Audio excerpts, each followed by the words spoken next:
right, thanks for staying with us right here on Sunrise as we continue this morning. Now, South Africa is one of the world's main producers and exporters of precious metals. It was the world's sixth largest producer of gold with 5.9 million ounces in 2014, the largest producer of platinum with 3.5 million ounces, and the fifth largest producer of diamonds with 7.6 million carats. South African imports most of the precious metals that are being extracted in the mines.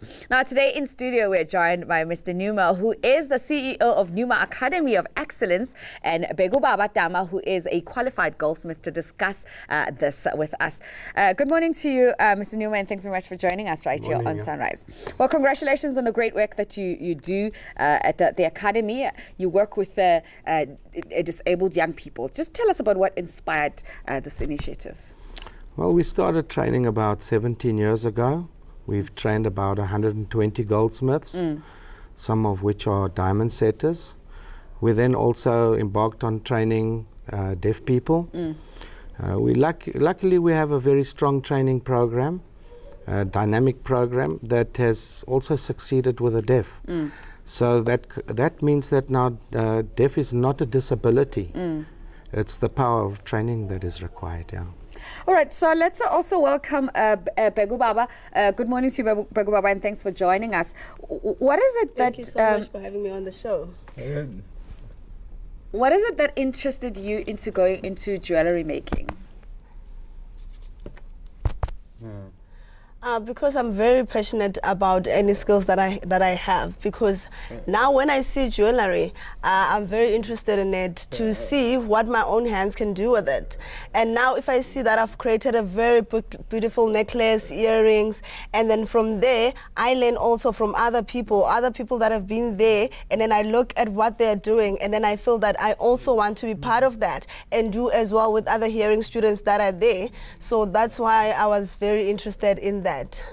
So in terms of, like, you know, within the academy, getting unqualified young people and especially deaf people and teaching them about, you know, making jewelry, the processes that they had to go through to be able to actually make pieces like the ones that we have in front of us, what does it take? Well, there's two routes to take. The one is artisan learnership, which is basically like a fully tracked apprenticeship. The other method is to go to University of Technology first, do a 3-year diploma, and then join us to do a highly intensive internship. So, I mean, when a young person like Bheku comes to you, and specifically him, what is it that he, you know, was put into him to be able to do the things that he does? There are 14 fundamentals in manufacturing jewelry properly, the 14 stages of producing a piece.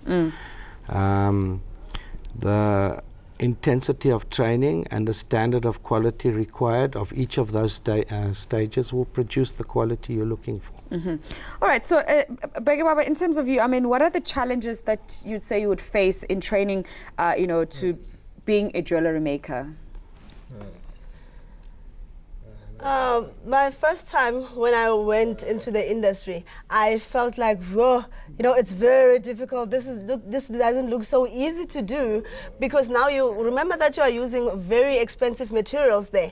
And then now I was the first deaf people that were there in the academy. So, and then we had to learn on how to work with that, on how to not waste gold, diamonds, and the silver that we are working with. And then from there on, I learn, and then I try to put on myself so that I can learn. And once I've done and I've learned it, I feel very good about myself.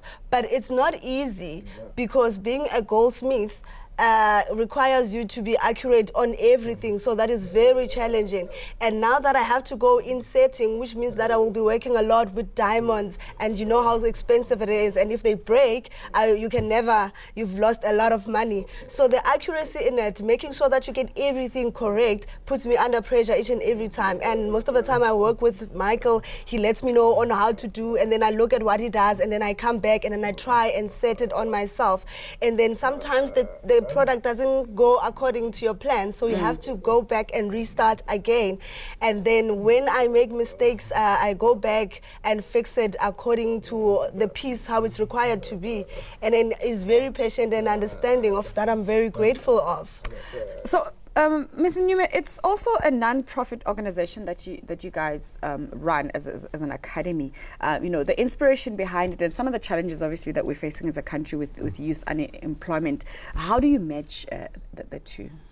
Well, we've been training as a privately owned company, and from 2005, and in 2017, the number of students we have is growing too large for us to be able to fully fund on our own. Fortunately, the Mining Qualifications Authority have a lot of trust in the training that we deliver. We have a 90% success rate of training people into employment, and 90% of them were historically disadvantaged. In 2017, we made the Academy of Excellence in order to be able to attract the funding to develop a whole new hub towards mass production specialized training in order to replace 80% of the jewelry that's being imported with locally manufactured goods by local mass production houses. So in terms of there's an opportunity obviously in the market in terms of and a need to create these produce sort of pieces. What do you think it's going to take to get South Africans to buy into that? Well, we were of the finest in the world, and a lot of the imports have taken over through price rather than through quality. Our finest is the finest, and we are now, our rand-dollar exchange rate is favorable towards local manufacture, and it is over 2 billion rand a year industry, which will be a very empowering financially for our industry. I like when you say our finest is the finest. It is. That's a quality stamp on its own. Absolutely. Okay, so Bheku, you've qualified now as a goldsmith. What is your future plans? Now, when I'm done with everything, now because I'm busy trying to become a setter, I want to also, once I've got to get a job, and then from there, use that money to train other deaf people as well. And then from there on, I can be able to transfer the skills that I have. And then also, I want to become a teacher and teach the deaf student as well, so that I can see my community also developing, so that I can empower them as well to become independent, and then how also to have that skills of being able to make your own jewelry. So, I mean, as a teacher yourself, I guess, and some of the people that you have work with you, it really must take a lot of passion and patience to work with deaf young people. It must be also very fulfilling for you as a business person. Actually not. Myself and a master goldsmith and diamond setter, Mr. Dieter Dorr, developed this program through the years. The deaf people are not more difficult to train than people who can hear. The only difference is having to communicate on paper and to show them visually how to produce. Which is already what, which is already what your work entails. For somebody who's watching and say, these are great pieces, I'd like to have access to them. I mean, how accessible are some of these pieces directly to the market? We manufacture for the public, and we are producing a massive collection of hand skills towards a local and export market. The fulfilling of the training requirement will put South Africa on the map, and we believe it will take approximately 5 to 7 years to reach that point. Okay. Lastly, to Bheku, your message, to the deaf community about using their skills and accessing opportunities. I would like to inform them to say, as deaf people, we are able to make it, and don't feel that your disability is a barrier. Because I'm also, when I grew up as a deaf person, I didn't know, because a lot of people were hearing. So, but being exposed and seeing other things and seeing what other hearing people are doing, and also thinking that I, as a deaf person, I can learn as well. I can achieve all the goals that I want.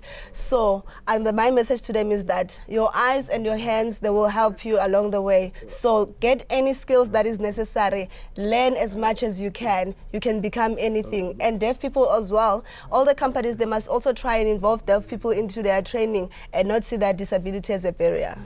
Well, great stuff, guys. Thanks very much for chatting to us right here on Sunrise this morning. Thank you as well. Thank you for having us. We've been speaking to Michael-Pneuma, who's the CEO of Pneuma Academy of Excellence, and Bheku Tembe, of course, who is a goldsmith maker. If you are interested in the program, and also be